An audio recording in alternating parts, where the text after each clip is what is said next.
Почитувани, здравствениот систем запаѓа во безредие. Во отсуство на министерот, кој користи одмор, интера кампања за градоначалник, со министерството управува заменик министерот Гоце Чакаровски, кому око не му трепнува за новонастанатата ситуација и состојбата во која запаѓа здравството. Нередот во здравството го плаќаат граѓаните со своето здравје.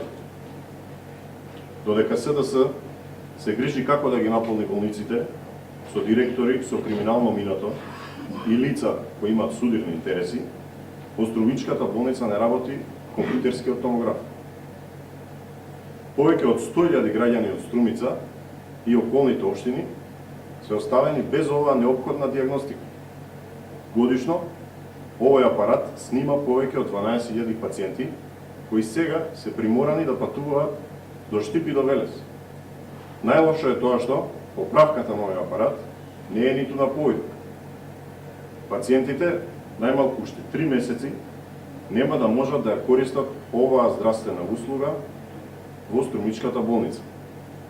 СДС не се грижи за здравствената опрема, оставена во наследство од владата на ВМРО-ДПМН, а уште помалку се грижи како да набави дополнителна опрема и да ја зголеми опременоста во здравствените установи.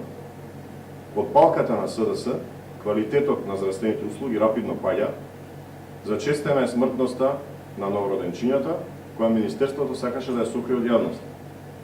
Ситуацијата во здравството се влошува, а неодговорната политика на СДС е на пат да го намали квалитетот на здравствени услуги, што на долг рок ќе има изразити последици врз здравјето и животот на луѓето. Граѓаните и здравствените работници се сведоци на неодговорното работење на СДС во здравството и за истото ќе ги казнат на престојните локални избори на 15 октомври. Благодарам.